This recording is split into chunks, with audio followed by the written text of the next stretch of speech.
This is the magicwordpodcast.com.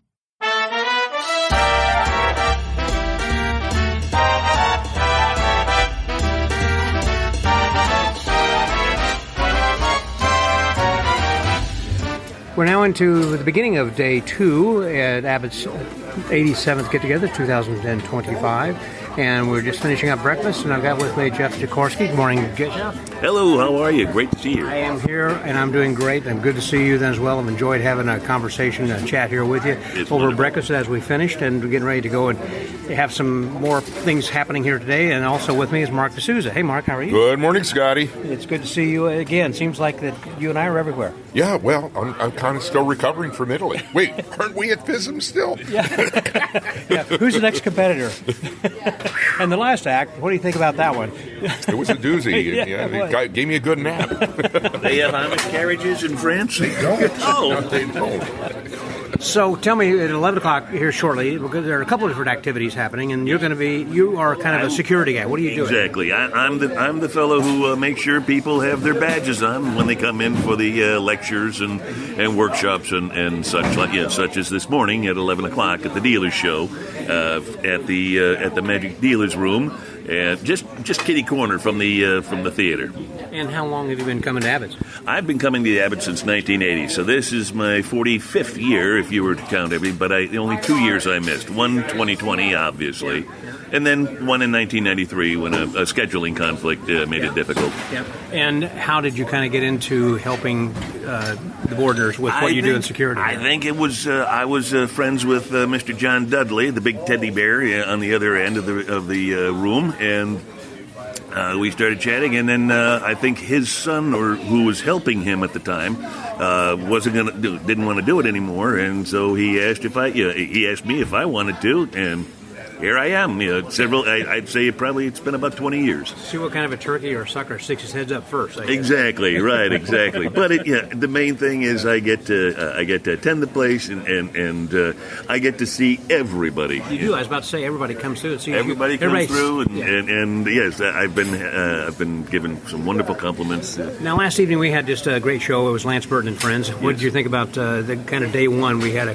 couple of lectures. We started off with a lecture with Craig Diamond, followed by one with David Charvet, and then finishing up with Lance and Friends last night. And then, of course, we went over to the Legion afterwards. So how do you think day one went so far? Day one was definitely one for the record books. This was truly one of the most entertaining and flashy and fascinating and truly enjoyable first days of the convention in recent memory. This was a lot of fun, and I got to tell you, I can't wait for what's happening. Today is Ventorama at the factory, and young Bryn Cummings will be there. And, she's been a favorite of mine for many years. So, I'm a big fan of hers. I know in the past the Ventorama has been run by the Dean, George Schindler. And that was what Greg was telling me, is that Bryn is going to start taking this over. Oh, how nice. A little bit at a time. But, she is such a brilliant young lady. I don't think she's going to, as talented as she is as a ventriloquist, she's going to be a CEO of some other company. I mean, she is. I think she's wonderful. She's a real go-getter. She is. Yep, absolutely. Yeah. She knows what she wants, and she'll get it. What are your thoughts, then, about the convention so far and what's been going on? It's so much easier to be here than FISM. It's relaxing. We went out and had a nice steak dinner last night and still had an hour before the show. I mean, it was really... Yeah. It's, this is such a different environment here. It's... they call it Camp Colon, for a reason. It's relaxed. Everybody just sits around with everybody, shooting the bull. It's just great. The first day, the Craig's lecture, I'm biased. I mean, I've known Craig since he was 14. Did you? Oh, yeah. Wow, we met in Boston at the SAM in 1974. Isn't he from the East Coast? So he's from Liverpool, Pennsylvania, which is just north of Harrisburg. Mm-hmm. So when I lived in Harrisburg, Craig and I became very, very, very close, and we've stayed good friends ever since. He told me a funny story yesterday about how about Tommy Cooper. When he had first met him, he was backstage or something, and it said Liverpool, PA on his case. And Tommy Cooper walked by and said, You misspelled UK, mate. Something like that, yeah. Yeah.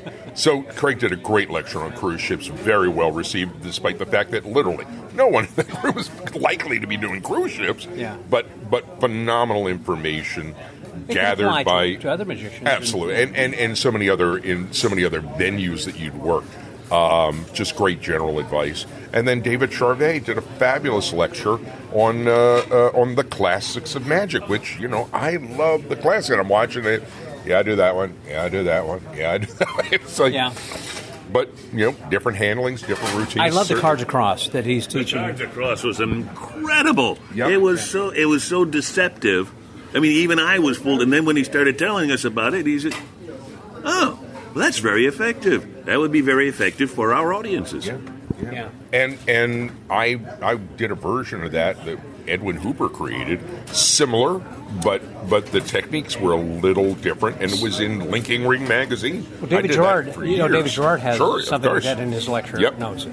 That was what I was doing, and it was similar enough to this that it's like, well, why do I need another one? That's just the effect is so good. They're jumbo cards, basically. Yeah, right. And Saturday in my lecture, I'll be teaching my cards across with regular size cards that doesn't require any envelopes or anything. Mm-hmm. That's one of my favorite things because you can do it close up, parlor, stage. I mean, I've done that on stages for 500 people. And because it's just objects moving back and forth. There are some people who perform something so perfectly, it's kind of like, okay, I'm not ever going to do this. For an example, whenever I have seen Eric DeCamps do Dean's Box, it's kind of like, I'm not going to buy Dean's Box. I mean, it can't be done any better than that. That's the ultimate routine that I would always strive to be as good as, and now it's been done. I almost didn't do an egg bag because I thought, okay, Hobson's got the best one. But I still do it. I like it and perform it. Likewise, when it comes to cards across, you think of Matt King all the time. Absolutely. And it's hard not to think of him, and yet I love a good cards across routine. It's great. Yeah, it's very solid magic. It's direct.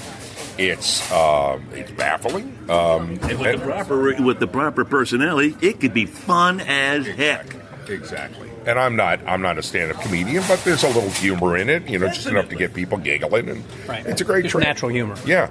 Now I will argue the point about the linking rings that David Charvet made. You'll see my routine tomorrow night on this show, and I just do 3 rings. But I understand it. I understand that having the rings examined is really crucial if you're doing that type of routine. The kind I do is more almost like a dance. It's just a choreographed. Well, everybody does it differently. I recall seeing Chris Capehart and Oscar Munoz do linking rings in the same evening show. Yep. But they're very different routines. Very different routines. And I've seen Capehart. Very entertaining. Yeah. Very entertaining, both of them. Yeah. I've seen Capehart do that once or twice. Once or twice. You probably have. And then Lance Burton and friends did a great job, I thought, bringing it home. Terrific show. Lance, I mean, he hasn't lost a step as a showman. Mm-hmm. He just commands that stage, and in the nicest, friendliest manner. It comes dripping off the stage. Absolutely. Yeah. And he's built a show that has great variety in it. You've got Michael Goudeau as juggling. You got Fielding West doing the comedy, and Fielding, boy, he's all these new bits he has since he has to wear that oxygen. Oh my gosh, I almost peed myself laughing so hard when he was cutting his tube, and then at the very end, yeah, right. So fun. Cut and restored, defying death. What a funny bit. And Keith Ask your West. doctor if oxygen is right for Right you. for you. Oh, and with his kids saying, "We're so glad you came out." Yeah, I'm gray. Yeah, openly gray. Openly gray. And Keith West, he does those illusions just in a very, really nice way. He's just trotting out there. It's technically every move is perfect. It's everything he does. Big stuff, big illusion. It's the big toys. Exactly. The big toys. So the show's got it all. Absolutely. It's a great a fat guy in a box. Yeah, that was best. Yep, and half of us in the audience are going, yeah, I'm good doing that one, yeah. I don't think any of us are doing suspended animation. I'm sorry. That's what did he say? He was 6'8" and 6'4". 6'4", 280. 280. Yeah. Yeah. A good show and a good evening, and good golly, we're going to see a And great then, show. and then over to the Legion. That's Yeah. right. Then over to Legion, then closing out the night and everything, and hamburgers, sloppy joes, and everything. Then they remodeled. I'm not real wild about the new remodel. I don't remember. I was here in Oh, 1997. well, I'm not talking to you. So Jeff, Well, you yeah, know. I've been here every year since, and yeah, it is. They've opened it up a lot. It's very different. It's no longer that 1940s feel. Yeah. But then again, maybe that's what they were striving to do. So, Yeah. they did keep the penny bar, did they? Didn't they? I don't know. I didn't make it all the way back. I didn't make it all the way back there, either. Yeah. They have a front bar now. Did you notice do that? have a small I thought front at first bar, that was a shuffleboard table. When I came in, and then realized, it's a bar. Yeah, I guess they have more bingo up front now. But so today you said they're getting ready at 11 o'clock to have the dealer demo. The dealer because a couple of things that have happened. One of the lectures I think was going to be given by Artem Shukin this morning, yeah, or so someone they're substituting the dealer show for that.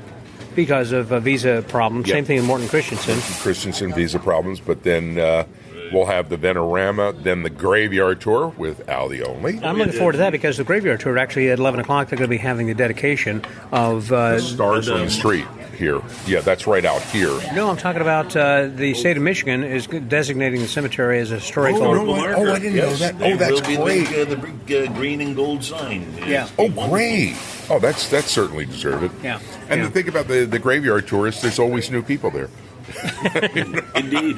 I think that Al said there are like 49 people now. Wow. Well- or as far as plots go, I mean, I'm not there, but I've got I'm ready. But My godson, one of my closest friend's sons, is getting married at Johnny Thompson's grave really, on October 31st. it's kind of cool. Wow. Yeah. So I said, I don't think I'm making that wedding, but I'll send a gift. So what else is happening over here? Just take a read of the program, then, Well, Jeff. let's see. We have at 1 p.m. the Magic Show with Rocky Clements at the Abbott's Magic Company for $5 cash. We have from 1 to 3 p.m. the Colon Historical Museum is open. At 2:30, the Ventorama at Abbott's Magic with Bryn Cummings, the young lady who became such a superstar at the young age of 12 and won all of our hearts at the tender age of 8 in 2019. And then there's a 3:30 p.m. Magic Show at the company with Hansel Krutzenberger. I'm certainly hoping I gave that name proper. But at 3:45, we have the famous Magician's Graveyard Tour with Al the Only. And weather-wise, it's actually going to be pretty good. It's like 20 degrees. It went from 93 to 62 like the temperature saw a Michigan State Trooper. Okay, I like that one. But that's true. Like when you and I played golf, it was just way hot. And then today it is. And Al was worried about that. He said because he was going to be out the cemetery most of the day here today. And Yes, but now it's slightly cloudy, and even if it should get a little bit sunny, it'll be just perfect. It'll be in the mid-70s. It'll be beautiful. So what else happening then? Oh yes, and then let's see from. At 5:30 p.m. we have street performer Captain Sean, assisted by Murph, the Maine Coon cat. So basically, he's like a big cat's little brother, I guess. But he's an incredible street performer. You must see that. He's outside by the Magic Capitol Grill. And then at 8 p.m., we have the Abbott Stage Show with Mike Caveney, Derek Hughes. Nope, and then, let's see, wasn't it Terry Evanswood? Substitution for the unfortunate incidences with the visas. So, yes, come by. And then after the show, the dealer's room is open, but everyone heads to the Legion downtown. Yep. So another full day. Thank you guys very much. Thank you. Appreciate the rundown. So for the Magic Word Podcast, that was Jeff Jakorski and Mark DeSouza. Scotty out.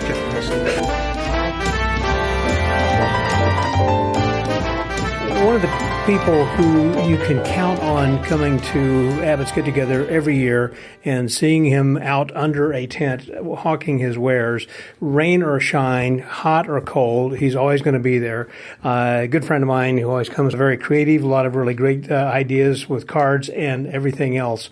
Here he is right now, Anthony Gerard. Tony, how are you doing, man? Hey, Scott, doing fantastic. I mean, how could it get any better? We're here at a fun convention and sharing stories. Sharing stories, that's exactly right. And you got a lot of stories because you've been coming for how many years? My first get-together was 1969. Okay. But I was a poor kid at the time. I couldn't afford a registration. I went to a couple of the shows.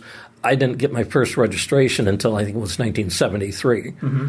But yeah, 69 was the first time. Now, one of the things I remember from earlier years, one of the first ones I came to probably was, I want to say late 70s, maybe 78, 9, somewhere in there. And the street out in front of the high school was filled with tents and people selling illusions out of the trunk of their car and everything. And there are vestiges of that being held over, you being one of them, in which there are tents that where there are dealers outside the dealers, I guess. Well, back then, I think it was over by the elementary school, right near the dam. That's where the dealer's room was, and a lot of the things happened over there. So most of the street vendors were set up in those areas through the 70s. I think it wasn't until the later 80s that it started to come to Dallas Street. Okay. At least from my recollection. And so how did you become a dealer at that point? I mean, were you in the building at one time, then moved outside, or how did that... Well, I started to ask Riesel Bordner, Greg's dad, about being an indoor dealer. But they had a lot of other dealers that came back year after year. Bob Little and Frank Radke Fekini. And there was never rooms. After Riesel passed away, I asked Greg, and one year I was able to do an indoor dealer booth, but at the same time I also had my outdoor one, because the stuff that I do on the outside is mostly the used product and some of mine. Whenever I do an indoor, like at 4F or at IBM Winter Carnival, I'm selling my creations, and I've got about 270, maybe more than that, items that we manufacture, magic related. So those conventions, that's where I sell that stuff. When I came here, I sell a lot of the used stuff that I have, some new, some used, but other people's, and then some of mine. How do you protect your things as far as security goes? I mean, I assume just sleep in a tent right beside the tent, or? No, actually, you drive back and forth to Kalamazoo every night. Yeah. And okay. We're like 50 minutes drive from here. Security, I've lost some things. I've lost a few boxes of product in the past. But I'd say that for the most part, it's... People are honest. I zip my tent shut, and there are certain items that I take out that I don't want to leave out because of the humidity and the dampness and so forth. But for the most part, just zip the tent up. Now, Rex and Randy, who set up with me, Naylor, set up with me, they camp right behind the tents. So, they might hear something. But no, I'm not too much worried about it. Most of the people here are friends. So when you were setting up your tent, do you just rent from the landowner who owns that house, and you're sitting in the front yard? Well, it used to be the city also had a permit fee, so it was like $25 a day, but they canceled that several years ago. So we pay the property owner $50 a day and set up our tent. And for the most part, we're doing this. We're sitting back and we'll have a bottle of water. We'll chat, tell stories. And of course, you know me, I love to tell stories. So we'll get a group of people gathered around, and I'll start telling stories about some of the old timers that came to Abbott's. And so then you don't get to see anything during the daytime because you're basically working as you normally would during a convention when you're a dealer anyhow. So I assume you just go to the evening shows, or are you pretty much pooped out and ready to go to bed? Just like most conventions. Oh, no, you got to know me. I don't poop out. I do know you. I remember one time it was at the Coin Magic Symposium in Milan. Alki Vindokum, I just did a show and lecture at his convention, and he said, instead of taking the train, I can drive you to Italy, and if you let me set up my coins in your dealer space. And I got the okay to do that. So, let's do it. So he drove me to Saint Vincent. Yeah, that was the city that it was in. And I just got off of track what brought me to that part of the story. Oh, you were talking about the dealers and going to the evening shows and everything. I'm in the lobby after the dealer room closes, holding court. Mm-hmm. And Alki says, I got to get to bed because I want to be fresh in the morning. I said, okay. So he goes to bed. Well, next morning, he comes down into the lobby, and he said, I didn't hear you get up. I says, I didn't. I literally spent the whole night in the lobby sharing ideas and stories with the people. So I don't need a lot of sleep. I used to wonder about that, the TAOM in particular with Roger Klaus, staying up late at night until the sun came up. And I was obviously much younger back then, and I could do that kind of a thing and stay up all night and then go to the convention all day. And I was wondering as I got older how Roger did that. And it wasn't until, I don't know when, but that I didn't see him around the convention in the afternoons going to the lectures. And later he was saying, I found out, I was just back taking a nap. Oh, now it makes sense because you got to sleep sometime. No, from elementary school until I got a severe case of COVID, I lived on 4 hours sleep a night. Even in elementary, junior high school, college, everything, 4 hours a night. Once I got COVID, now I need at least 6 hours. It did something to my body. Your circadian rhythm changed. Yeah, but still at a convention, I will, like at the SAM convention, I was the last person out of the lobby the first day, the second day, the third day, and the fourth day. At the IBM, I was the last person out of the lobby the first day, the second, third, and then the fourth. So I'm still there entertaining. Because even if I go to a convention and I'm a dealer, even after the dealer's room closes, I feel that I represent the convention. Sure. And it's not an obligation by any way, shape, or means, but it's just what I feel. So I will stay and chat and tell stories and share ideas until the last person's out of the lobby. And so far, the convention's kind of blur together, I would imagine, for you because of that. Because it's not like that some conventions saying, well, I remember so-and-so lectured at this one, and that was a highlight for me.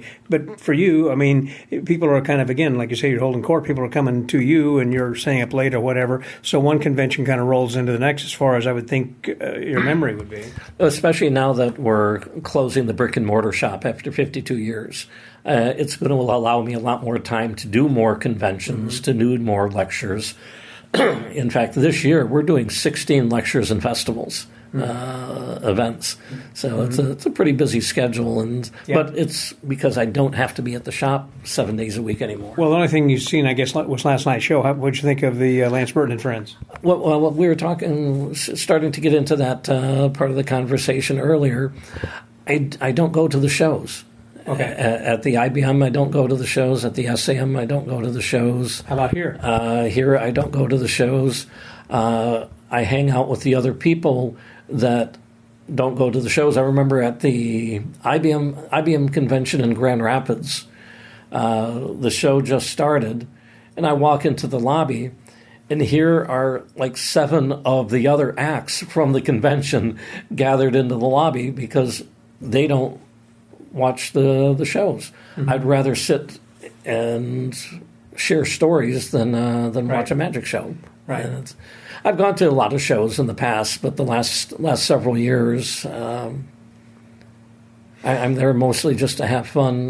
But you don't see any end in sight, sounds like right now, particularly since you're going to be closing the Timid Rabbit Magic Shop in Kalamazoo, so now you're going to be just going out even more. Oh, yeah. It'll open up more conventions. Like later this month, we're going to be at the Magic Whirl in Washington, D.C., and then shortly after that, it's going to be the Magic at the Beach I'll see you there. In Myrtle Beach. Yeah. And I talked to Scott Robinson. He's asked me a number of years to come to the Tricks convention, but because it was so close to October, I just couldn't do it. Are you doing it this year? I am going to try. See, this is going to be our last Halloween season as a brick and mortar store. Yeah. And 1 out of every 4 seasons, I wind up catching some bug from one of the customers that has come through. If I get one of those bugs, I'm not going to go to a convention and share it with others. Right. But chances are 75% chance that, I'll hope to see you there. Be my first one. Tricks is good, and I'm going to be giving a little TED Talk thing there myself this year. Oh. Talking about podcasting in particular. That's... Well, good talking to you, Tony, and congratulations on the long number of years being in business and going to these conventions. That's right. So for the Magic Word Podcast, that was Tony Gerard. Scotty out. We are about to begin the evening show, but before we do, I have been trying to track down this gentleman for a while, but he's been elusive, just like the elusive moth. Here he is, Mr. Charles Greene III. Hey, Charles, how are you, man? I'm doing really well. I am at Abbott's, and it's taken me from 1974 and seeing Dale Penn on the cover of Boys Life magazine and reading about Abbott's for the first time until now, 2025. You have got to be kidding me. No, I've never been here, and it's been fantastic. What is it that has made this an outstanding convention for you? It's just so different. I mean, in my head, I have all this thing about like kids on the street doing street magic, and so much about the youth, and that you're not in a hotel. You're in, you got to get bunk up with people, and got to be in a home. And I've taken a tour on the lake with some people, and it's just the friendship. I mean, I've got friends who are from all over different walks of lives and different areas of magic. Yeah. So it's just like this really, really great community with like no stress or pressure, or I would really call it an immersive experience because it's more than just a hotel. Because you're right, I hadn't thought about that. When you go to a magic convention, it's usually at a hotel. You can go outside the walls and go to wherever restaurant or something. Yeah. And you're out. You're away from magic. Here, right? It is all magic wherever you go, and they're welcoming you. Yes, and even if so, today I had the experience. I was with someone for lunch. I was in their home. It was a little bit outside of the downtown area of Colon. Yeah.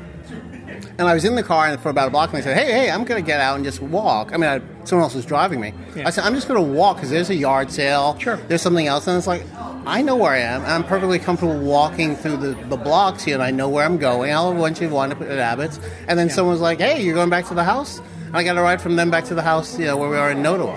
It's like, well, how wonderful is this? You were saying in Nottawa? It was saying in Nottawa, yeah. That's a little ways away. It's not a walking distance there. Well, no, that's why I was glad that someone said, I'm going back to the house. And I love to bike, but it's still a little far. So the talent this year is just off the charts. Crazy. Yes. Great. What do you think? Have you... Well, it's always great to see certain people. So I look at Lance, who I've seen a lot in Vegas. But then it goes back to the thing of, like, what is Abbott's about? And I think about how he has been influenced by so many people. And he's planting these seeds because a lot of it has to do with he brings kids up. And the memories that he's creating for those kids, those are seeds that he's planting. And in, like, maybe 20 years, 30 years, those kids go up and have a different association with magic. And who knows who's going to be of that group, the next, Lance Burton, the next whoever. That's true. Yeah, the next Scott Wells. Yeah. Or Charles Greene. Oh, who knows? That's right. A famous author. Yeah. So what's the book you're working on right now? So right now I'm working on the book about Frank Godsell. He was the last president of Goldwyn Pictures. He was a multimillionaire. He was America's Dreyfus case, so a case of a Jewish American who was prosecuted by the state of France, the country of France, and they wanted to extradite him back to France from the United States. And France colluded with and worked with the U.S. government to get him back there, but Frank Godsell fought tooth and nail and took the case all the way up to the Supreme Court, which denied the case, and he got to stay in the United States, kept millions and millions of dollars that he had accrued during World War I selling American vehicles to France, and then he took his millions along with some extra millions from the DuPonts and P. Morgan Chase Bank and invested in Samuel Goldwyn in 1919. Eventually in 1922 became president, and in 1924 he negotiated and created the merger that created MGM. And this is what I think is amazing about the story is he is little, if at all, known. And this was the first book written about him. This is the first book written about him, and everyone else has got a book like Louis B. Mayer, the Schnecks, the Selzigs, all these other guys. Samuel Goldwyn has tons of books. Right. He doesn't have a book, and one of the reasons is he died early. So he did the merger, he left the country, he died in 1936, and everyone else who stayed wrote books about him, especially Samuel Goldwyn, who hated him, but there's no book written about him. Well, it's written now, but I got to get it to the editor, and that process. Yeah, and you're hoping to get that out by as soon as my Christmas? editor tells me how much I need to rewrite. Need to rewrite. Yeah. Do you have people who rewrite that at the publisher? In other words, I always think What's the editor? So I've got the whole text, Yes. and I send it to the editor, and she says, this is wrong. You need to change They don't your have a timing. proofreader or somebody. No, well, then it's after that. Oh. Because she may say this whole chapter is wrong, or the way you have this chronologically based is not the best, or it could be stronger if you put this information here. And you never know. And Right. and editing is a back and forth process. I'm not perfect, she's not perfect, and I've got to argue for my case of why I think that's important, or I might go, you're right. Because I'm not a writer. Right. And she may just say, you can't put a semicolon, you need a colon, yada, yada. Well, she won't say yada, yada, because there'll be a red line. Well, sure. Yeah. Sure. But that's the process. It's not easy to publish a book, is what you're saying. It's not easy, and the thing, it's easy to write a book, but not to write a well-written book and go through the editorial process. Because most of us are not great writers. That's true. I mean, everyone gets edited. Like Hemingway gets edited, Stephen King, everyone. So who am I? Well, we talked about this a little bit at the Magic Expo. If you wanted to hear a little bit more, you can go back and listen to that particular episode. But speaking of that, I guess are you going to be talking about that at the next expo, or are they? I don't know. Now, the next expo is in the Hackensack Meadowlands on Route 3, New Jersey. It's near you. 201. I was born in Hackensack, New Jersey. Yeah. So I don't know if I'm going to be speaking there or not. Bill and I have chatted a bit. But I'm working on something that's special for him. I will tell you now. I haven't told anyone else. Okay. I'm working on a Houdini project. Well, next year's perfect, being the 100th anniversary. I know, and I have some things that no one else has seen, that John Cox is even amazed exist. I'm looking forward to sharing this with the magic world, and never before At the expo, possibly? It depends on my editor for that project. Okay. But I want to get it done and out. And, little did I think that Charles Greene would ever have anything to contribute to the Houdini world, but this is worth that. Wow. So there we go. Yeah. Now, you're also a big poster collector. Yes, I am. So have you had any new acquisitions that are of note? Yes, the Farmyard comes to town. I just got it. It's going to go up on my dining room. Farmyard comes to town. Leroy Tomabosco. Oh, yeah, sure, of course. Farmyard comes to town. It's one of the most beautiful posters. I've wanted it for... Is that like a 4-sheet? No, it's like a large one sheet. Okay, one sheet. Yeah, and what I found out in looking at the collections of Johnny Gone and Mike Caveney is that there are two different versions. No one knows this because you don't see them side by side, and you just think it's the same poster. It's not. Two different publishers. So I just got that. It's in the frame shop, and it'll hang in my dining room. I was about to say, several times a day. You can't have room in your house for another. There's always one more. One. They're wafer Always. thin. They're wafer thin. And my wife loves the image, and I'm so fortunate because some guys are like, you got to put all that stuff in the basement. We don't want to see that stuff. Yeah. With spouses, that's fine. That's a choice. Sure. But my spouse loves seeing them, so we have posters in every room. So colorful. On all 3 floors. Yeah. They're colorful. They fit the character of our house, which is built in 1910, 3-story row house in the center of Washington, D.C. Kathy used to be that way also, my wife, and she would say, you've surely got a poster that's kind of like with this color that Right. might match such and Yeah, such. yeah. It would go over here, Right. So Yeah, she's so you thinking... pick and choose to match the room. Yeah. Right. So it's nice to have a spouse Yes, who it appreciates is. that. Yeah, no, definitely. I think as it's well. essential. Yeah. So anyhow, one last thing. You're just really Yes. enjoying the convention. It's been great, and you're looking forward to the rest of it. We're just into day 2 here. I'm loving this. And I just got to tell you, emotional. There are moments where I wanted to cry because I'm seeing people I haven't seen in a long time. Sure. People who haven't seen me since I was much younger. Yeah. Different scenarios in life. Well, you look the same. And, My gosh, you don't have any gray hair. There's some gray hair. No, yeah. I mean, and I'm really just blessed to be here to have the free time. It's been a great magic year. It is literally my best summer ever. yeah. Well, good for you. Good. Thank Charles, you. as always, good All to see right. you, my friend. So, the Magic Word Podcast. That was Charles Greene III. This is Scotty out.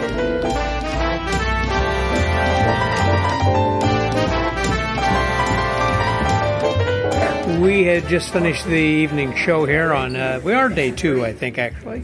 Technically day 2. Technically, Yes. that's right. Seems like it's a longer convention.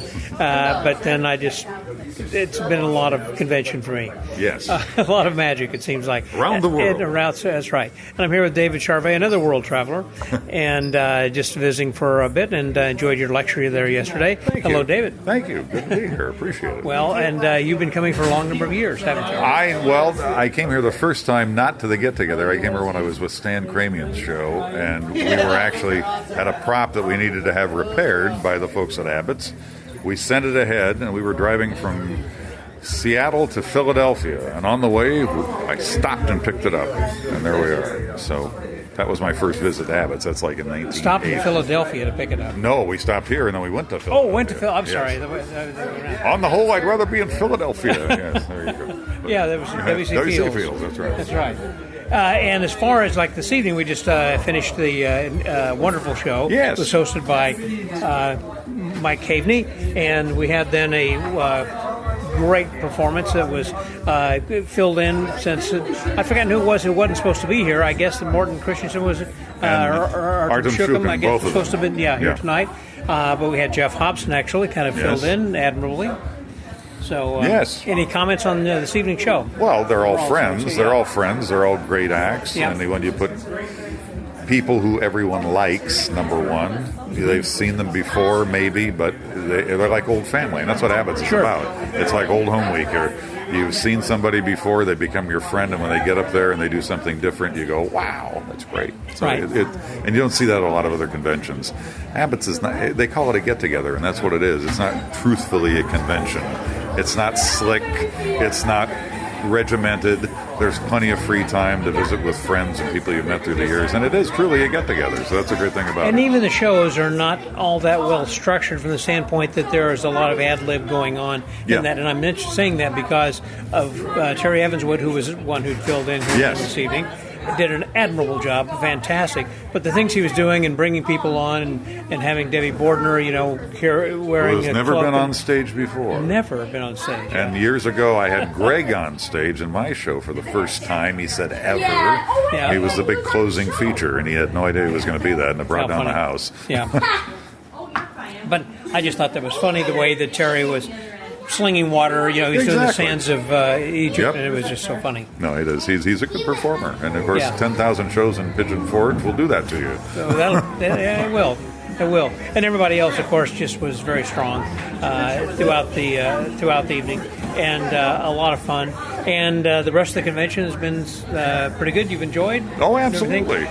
Again, going back to, I guess, what you had said as far as how important that this is and memories that it creates. Right? One of my favorite memories, I think that you had done the inexhaustible The beer keg. here. Yeah. Didn't you do that here? I did it here, yes. Yes. And The last time I was here, I think, a couple of years ago. Yes. 3 years ago. And that was, to me, very memorable.